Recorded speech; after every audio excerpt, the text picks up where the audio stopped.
and showing them that nonviolent protests also will not be tolerated. Jeremy, we just have a minute, but I want to go to your new piece out today.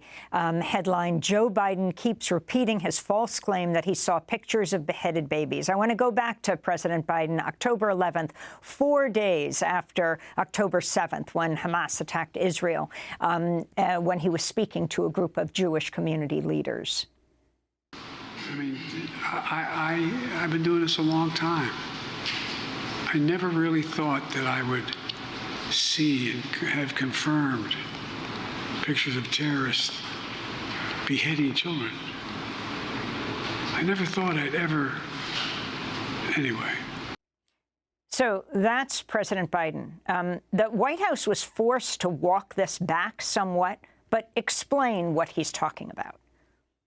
Well, in the immediate aftermath of the Hamas-led attacks on October 7th, when journalists, at first it was primarily Israeli journalists, went to the scene of some of the kibbutzes where the massacres had taken place, they began to hear stories from Israeli soldiers that there were decapitated babies and babies who were burned alive. And so I-24 News in Israel, one of their reporters, we believe was the first to report this and said that it was based on what Israeli soldiers had told her. And then that starts to spread like wildfire. CNN then picks up the report. CBS also did a report promoting the claim that there were beheaded babies.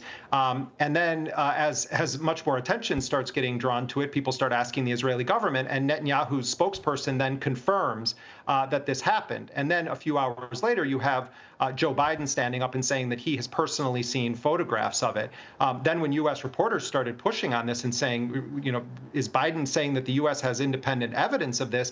Then they had to say, no, actually, Joe Biden and no one in the administration has seen any photos. He was just referring to the media reporting about it. And now the Israeli government doesn't make this claim at all anymore. In fact, when Netanyahu has appeared alongside U.S. officials, or when Tony Blinken is shown photos by the Israeli government of the aftermath of the horrifying scene at the kibbutzes, he's never mentioned beheaded babies. Netanyahu has said that they beheaded soldiers. But what is really perplexing is that the established facts that we already understand are horrifying enough.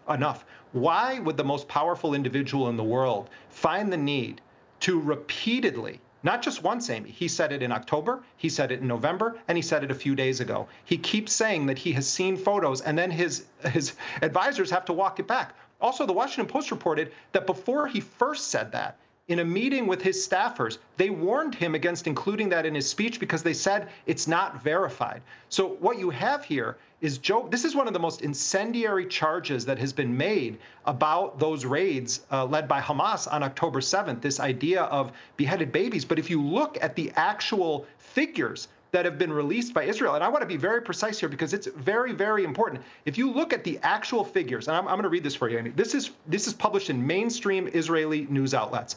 They've said approximately 1,200 Israelis or Israeli residents were killed on October 7th. 274 of them were soldiers, 764 were civilians, 57 were police, 38 were local security guards. Among the civilians killed, there was a 9-month-old baby. She was the youngest, Mila Cohen. She was shot, and this is horrifying. She was shot as her mother carried her. Her mother survived, but her father and other relatives were killed. So you had a 9-month-old that was killed. Then you had 12 children between the ages of 1 and 9 years old, and you had 36 children between the ages of 10 and 19 years old. Where does this story of 40 beheaded babies come from? Well, Israel has walked it back. The reporters have retracted it. Only Joe Biden is out there in the world continuing to insist that he somehow has seen photos of beheaded babies when not even Benjamin Netanyahu, who absolutely would be screaming it every day if it was true, isn't going that far.